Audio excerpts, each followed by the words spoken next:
Sou o professor Sérgio Oliveira. Irei apresentar os tópicos da aula de revisão da disciplina Liderança. Primeiramente, vamos falar sobre a relação entre o indivíduo e a organização. O estudo das pessoas no trabalho é o que se chama de pesquisa do comportamento organizacional. A relação entre indivíduo e organização gera uma infinidade de problemas a serem investigados. Problemas na comunicação, a pouca motivação dos colaboradores, os conflitos entre os membros da equipe, a resistência dos funcionários às reorganizações necessárias. Um importante mediador na resolução desses problemas é justamente a figura do líder. Em poucas palavras, o líder é aquele capaz de influenciar um grupo, uma equipe de trabalho, uma comunidade, a se dirigir de um determinado estado para um novo. Neste sentido, ele precisa contar tanto com capacidade de inspirar quanto com criatividade, bem como com sensibilidade às diferenças dos integrantes da equipe. Observe que são necessários, portanto, ao líder, tanto competências socioafetivas quanto intelectuais para sua ação efetiva. O líder não é um simples chefe, encarregado ou gestor, embora estes possam eventualmente mostrar características de liderança. Ao líder, cabe persuadir o grupo da relevância de sua visão. Ao gestor, cabe estruturar os passos para que esta visão se realize de forma concreta, acompanhando as equipes para que as metas e os objetivos sejam alcançados. O líder também se propõe a promover a competência de seus liderados, e esta competência se estende para muito além daquilo que é mostrado, num primeiro momento, em seu desempenho. Líderes e liderados inteligentes estão abertos à aprendizagem constante e à descoberta de potencialidades insuspeitas. Falemos sobre as atitudes individuais e seus reflexos no coletivo. Falemos sobre as equipes. Debrucemo-nos sobre os laços sociais que se estabelecem no interior dos grupos. Émile Durkheim foi um importante sociólogo que teorizou sobre os laços entre os integrantes dos grupos sociais. As comunidades arcaicas, como as chamamos hoje, em vez de primitivas, baseiam-se numa solidariedade onde os seus integrantes pertencem a uma consciência moral coletiva. Estes têm poucos pensamentos e sentimentos individualizados. Na nossa sociedade, baseada numa complexa divisão do trabalho, por outro lado, promove-se um outro tipo de solidariedade entre os seus integrantes. Eles se reúnem com base nas suas competências, nas suas habilidades. A moral coletiva não é mais o critério relevante ou decisivo na união entre os autênticos indivíduos que aí existem, efetivamente. A primeira forma de solidariedade das sociedades arcaicas, Durkheim chama de mecânica. A segunda chamou-lhe solidariedade orgânica. Embora falemos aqui de solidariedade, o clima de competição entre indivíduos numa organização às vezes ganha uma intensidade impossível de se negligenciar. Neste caso, o líder é aquele capaz de influenciar os integrantes da equipe no sentido de mostrar que a boa atividade de cada um depende do outro. O líder não é um mero chefe. É importante até para que a coesão do grupo se mantenha, que ele crie um estilo de liderança que permita que os integrantes de um grupo também participem das tomadas de decisão. A satisfação no trabalho aumenta com tal estratégia democratizante. Durkheim chamou a falta de compromisso com as regras de uma sociedade de anomia. Podemos, por comparação, afirmar que a falta de compromisso dos colaboradores pode se explicar por um desligamento do sentimento de identificação com a organização. É importante, portanto, que se observe a necessidade de se aumentar a participação desses integrantes na organização, bem como de se criarem símbolos que sustentem o vínculo entre ambos. Os sujeitos criativos que somos pedem autonomia, não querem apenas seguir regras estabelecidas por figuras de autoridade. Ainda sobre as atitudes individuais e seus reflexos no coletivo, falemos um pouco sobre o poder nas organizações. As lideranças de uma organização se encontram hierarquizadas em níveis e podem ser registradas no organograma. Assim, num primeiro momento, pode-se identificar abertamente as figuras de autoridade dentro de uma instituição. O organograma explicita o fluxo de autoridade e é, em si, a representação corporificada do poder. Num segundo momento, no entanto, mais refinado de análise, podemos lembrar Michel Foucault, grande intelectual da segunda metade do século XX e ainda figura tremendamente relevante nas ciências humanas, para quem o poder não se localiza em um único ponto, mas se distribui em rede. O poder não é um bem, não é uma propriedade nas mãos de poucos.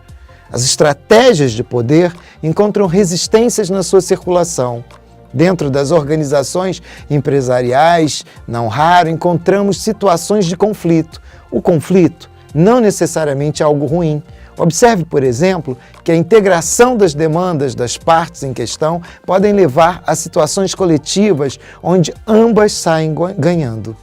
Uma organização deve sempre estar interessada em identificar certas condições a que seus colaboradores se encontram expostos.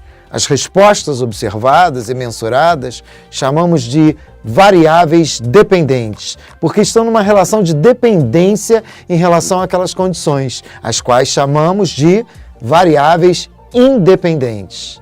As variáveis dependentes que interessam uma organização são a produtividade, os atrasos e o absenteísmo, a rotatividade do pessoal e, finalmente, a satisfação no trabalho. Hoje fala-se também numa atitude discricionária chamada cidadania organizacional, que se expressa pela capacidade do colaborador de gerir de maneira criativa os conflitos que surjam, pela inclinação para participar voluntariamente de ações importantes para a organização, pela disposição para se solidarizar com os demais colegas e para elogiar o trabalho deles, bem como o da organização em que trabalha.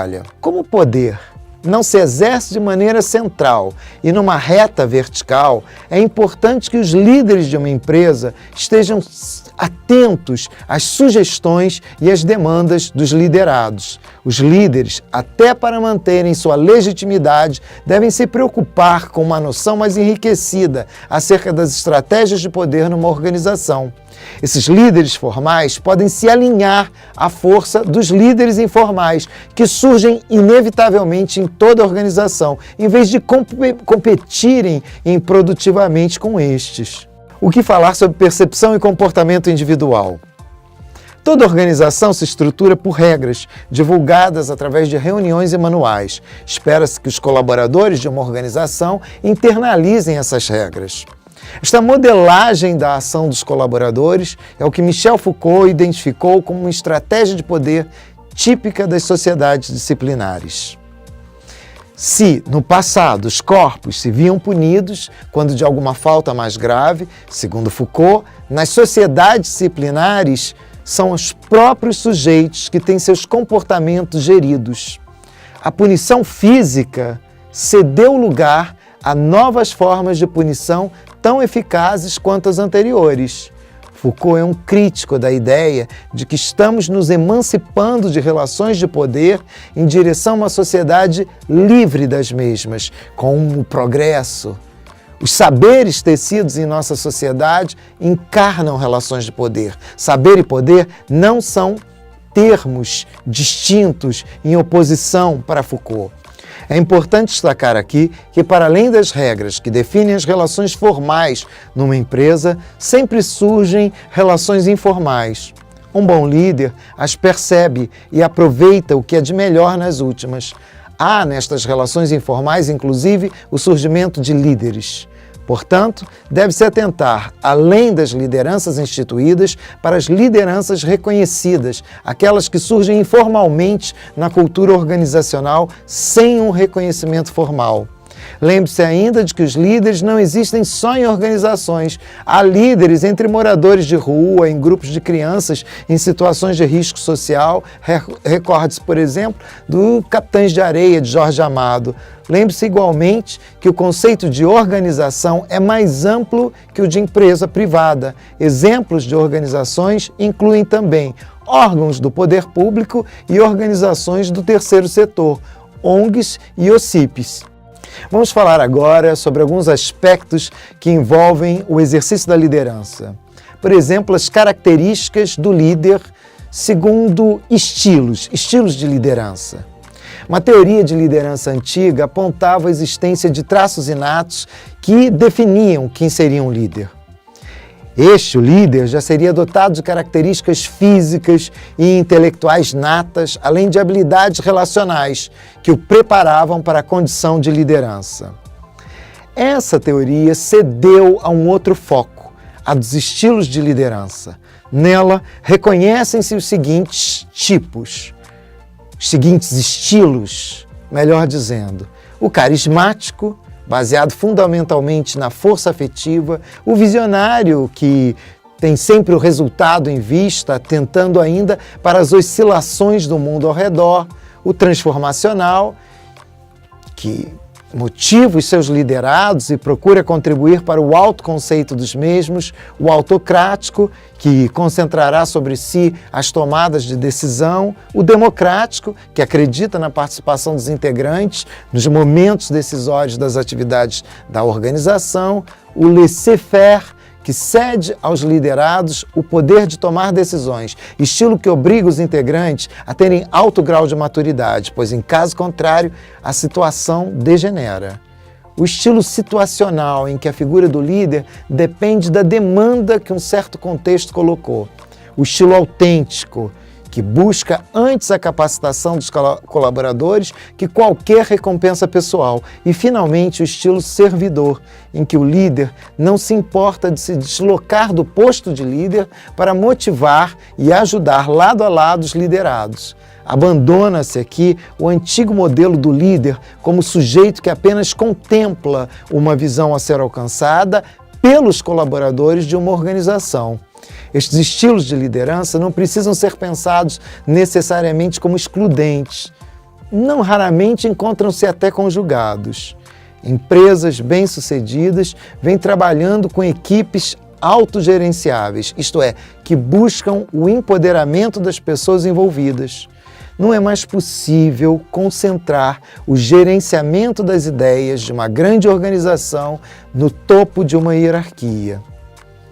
O conhecimento, a experiência e a motivação dos colaboradores contam num ambiente organizacional mais comprometido e responsável. Dois outros aspectos importantes com relação à liderança são a comunicação verbal e a tomada de decisão. A comunicação é um processo que envolve a passagem de informação significativa de um emissor para um receptor e o retorno deste último para o primeiro, permitindo que se perceba que a mensagem foi compreendida.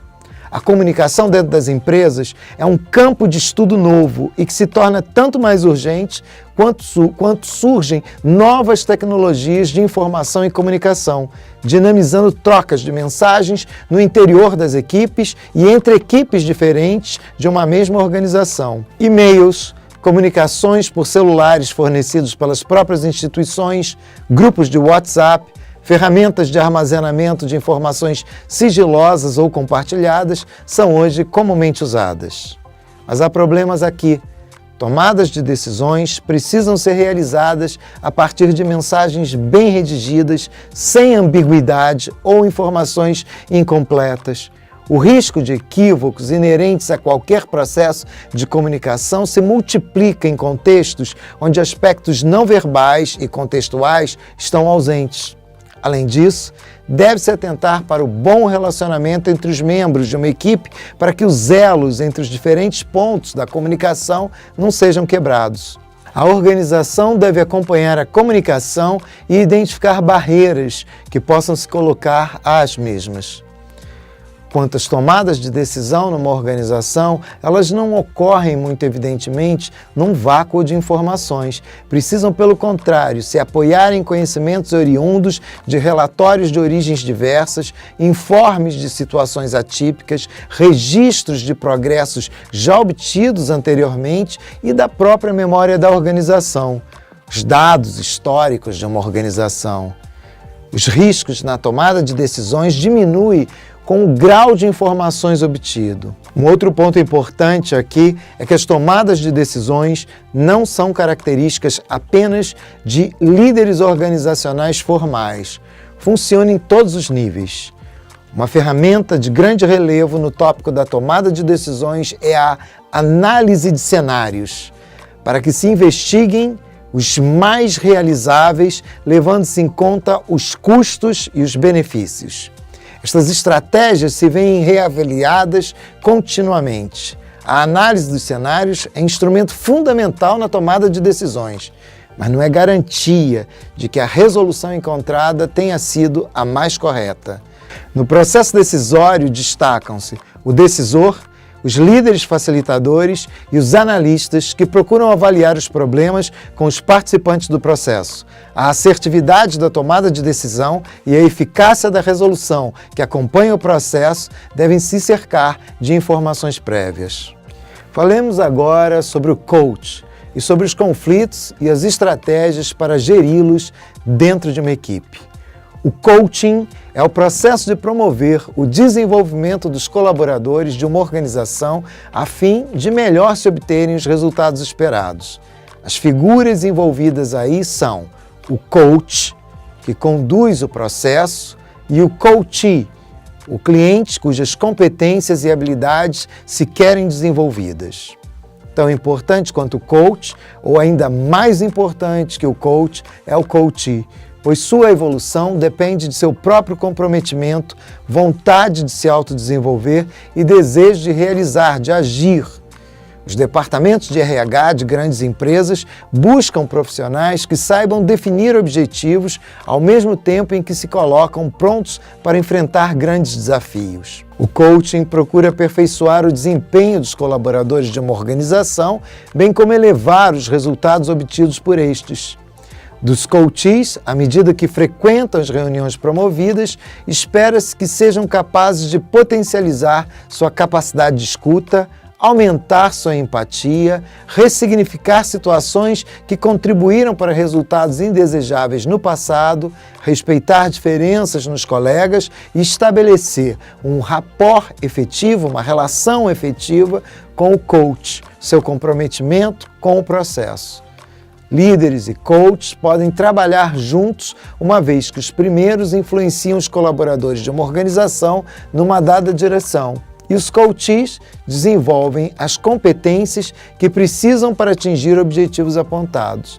O coach trabalha com as aspirações dos colaboradores, conciliando-os com os objetivos da organização, formando assim um capital humano que interessa manter. O coach se vale de técnicas e ferramentas extraídas da psicologia, dos pesquisadores sobre liderança e dos profissionais de gestão de pessoas. Falemos sobre conflitos.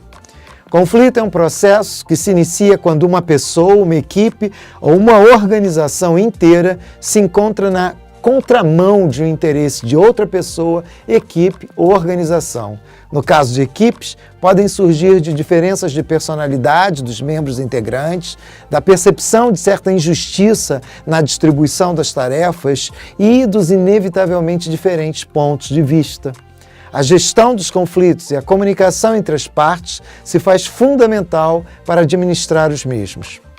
Um bom líder se destaca pela responsabilidade de identificar conflitos e os gerir proveitosamente. Quando mal administrados, os conflitos alteram o clima organizacional, o que não é conveniente para ninguém, desmotivam-se os colaboradores e a produtividade cai.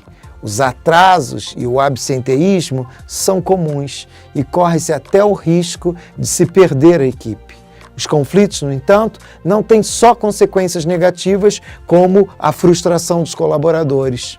Podem ter consequências construtivas que os levam à descoberta de novos meios para se alcançarem os resultados propostos. Conflitos podem ser estimuladores da criatividade e geradores de oportunidades. O conflito pode ser um elemento potencializador de mudanças, o que está longe de ser algo ruim dentro de um contexto como o mercado, que também ele está em constante mudança.